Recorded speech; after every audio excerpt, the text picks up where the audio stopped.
Hello, beautiful black people.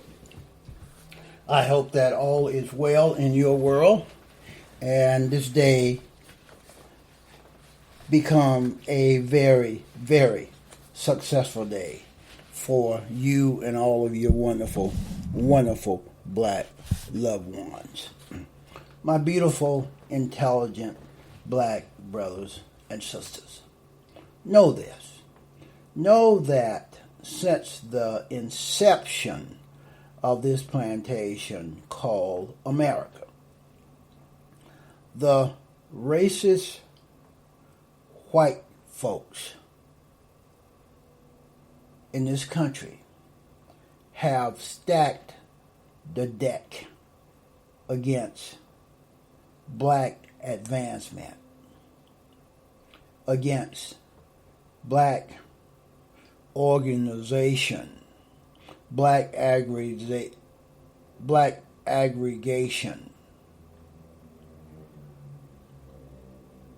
black political empowerment, etc., etc. Do you know the 13th Amendment? The 13th Amendment abolished slavery and involuntary servitude, except, and the operative word here is except when applied as punishment for a crime in the entire United States of America. Despite the 13th Amendment, the vestiges, the crimes, the white supremacy of racial discrimination and inequalities have continued to exist right here on this plantation called America. Right into the 21st century, my beautiful, intelligent black brothers and sisters. This fake as, racist as Senate passed the 13th Amendment January 31st, 1865, immediately after the ending of the Civil War. On December the 6th, 1865, the 13th Amendment was added to the Constitution, officially ending the institution of slavery. During that ratification, neither slavery nor involuntary servitude, except as punishment for crime whereof the party shall have been duly convicted, shall exist within the United States in a place subject to their jurisdiction. With these words, the single greatest change brought on by the Civil War was officially noted on the Constitution.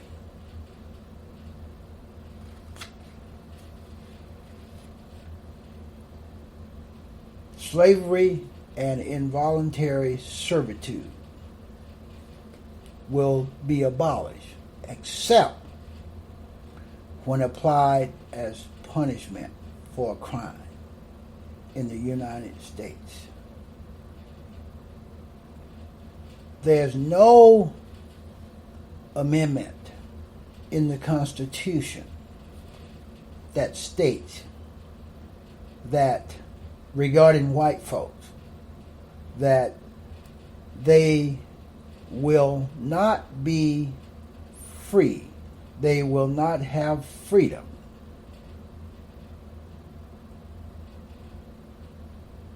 due to a criminal record, due to committing a crime. There's no amendment that alludes to those statements regarding white folks. Do you see how they have always counteracted any advancement, any success that black folks have? It triggers white rage, hatred, discrimination, and then hence comes the resistance and the pushback to stymie the growth, the advancement of black folks. Do you see what they did with the 13th Amendment? Do you understand why black men, black women, and black children are criminalized from kindergarten until they are in that school to prison pipeline? Do you realize that when they criminalize black folks, when they establish and attach these labels to black children in kindergarten, even in preschool, it starts. They attach these labels, and these labels follow these black children all of their lives. When they criminalize us, right here on this plantation called America, those labels, criminal labels, follow us for the remainder of our lives. It becomes a stigma because white folks use that criminalization of black folks to stymie, to stop the employment of black folks, to prevent black folks from voting, to stop black folks from taking advantage of the safety nets that have been duly and lawfully established to help people that are in need of those safety nets, like subsidized housing, food stamps, welfare, medical insurance, like Medicaid, etc., etc. Those are safety nets for people that need it.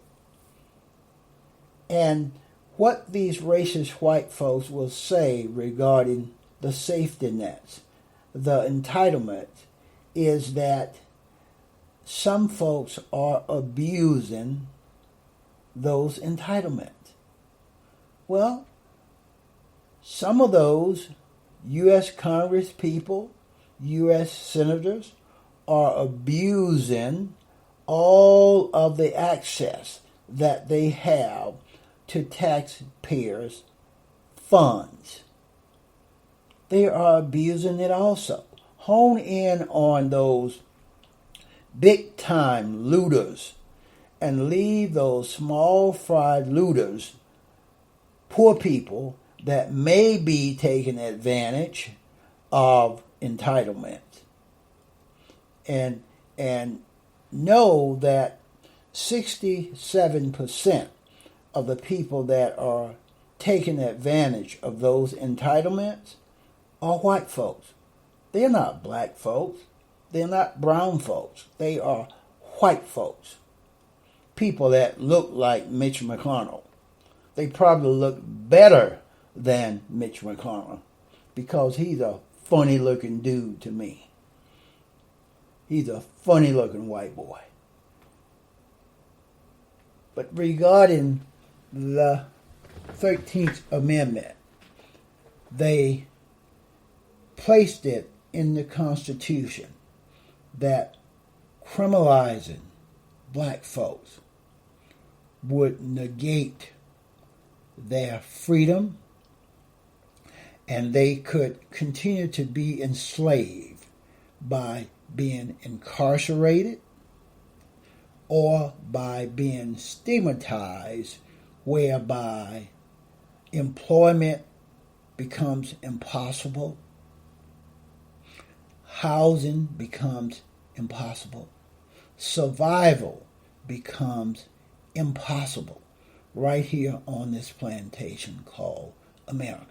Look how Ron DeSantis is still trying to prevent 1 million criminalized people in the state of Florida from voting after the acceptance of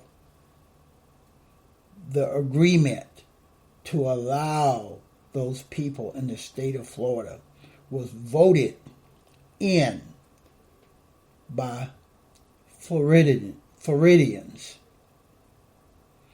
by a 4-1 margin. Ron DeSantis and those racist white Republicans are still trying to apply a poll tax to those felons as they call them. They are trying to assess a poll tax before those people are allowed to vote in the election in November. I don't believe that they will win, but that's what these white racist folks try to do. Every time there's some type of black advancement, black empowerment, or black success, then racist white folks will initiate a resistance campaign to push back, to stop that advancement, to stop that growth, or to punish black folks in some way because of that success, because of that growth. Do you see why now, in the past, mobs of white folks got together and destroyed every successful black community in this country? They destroyed every one of them. Do a little bit of research and you will discover they destroyed, white folks destroyed every successful black community in this country. And still today, when black folks organize and empower themselves, immediately it triggers this white rage. And white folks, racist white folks, initiate, develop a resistance campaign in order to stop the advancement of black folks, in order to stymie the economic growth of black folks. What do you think voter ID laws are about? The Republican Party established those laws to stymie, to stop black folks from voting. Because if black folks vote in an 80, 90 percentile range, then Republicans will not win, especially if those black folks are targeting those Republicans that are trying to counteract what black folks are trying to perfect. The 13th Amendment legally gave racist white folks the ability to criminalize black folks, to profile black folks, to attach labels to black folks, beginning in preschool and lasting throughout the lives of all black folks right here on this plantation called America. If racist white folks could criminalize all black folks, that's exactly what they would do. They do not want us to have the opportunity to vote. They want us disenfranchised politically.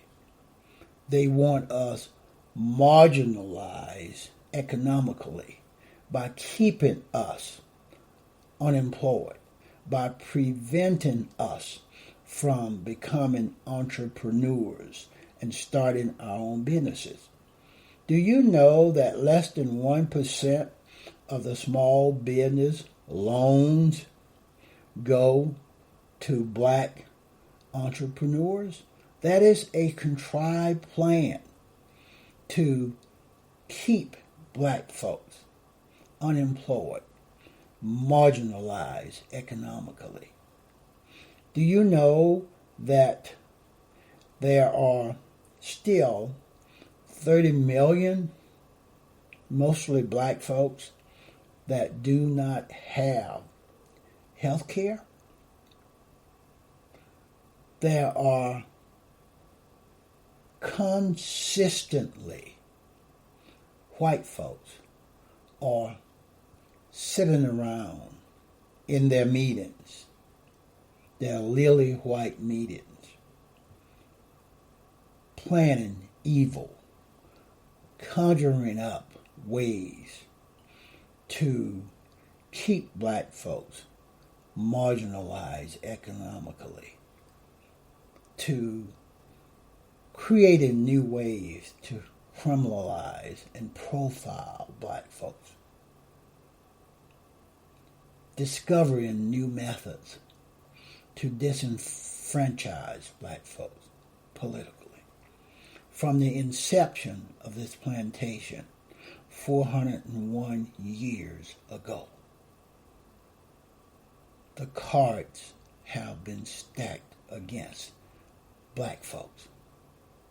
They have even made our black skin a weapon of mass destruction.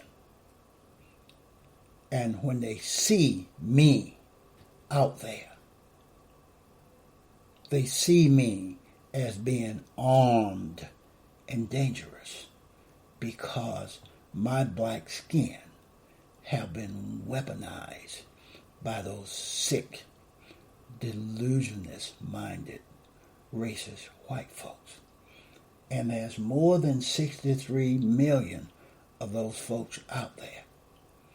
Do you see them sitting around, pouring into the city of Tulsa, Oklahoma, waiting to congregate, waiting to honor Trump? To them, Trump is a godsend. Trump is a white knight. Trump is the white savior to these delusionists, sick, empty vessel type white folks. Listen to the things that they will say when a microphone and camera is placed in their face. They don't believe that COVID-19 is serious. They don't believe it. Somehow, they think that they are protected from it. And some of those empty vessel white folks will go as far as to say that it's all a hoax and it does not exist. Yet, 119,000 Americans have died as a result of COVID-19. More than 2 million Americans are infected with the COVID-19 disease. But yet, these ignorant, small-minded, empty vessel Trump supporters will say it is a hoax and it does not exist and it will not affect them in any way, shape, or form. That's what I have on this one. Please go to the thrasherway.libsyn.com. There you will have access to all that I do. And please download.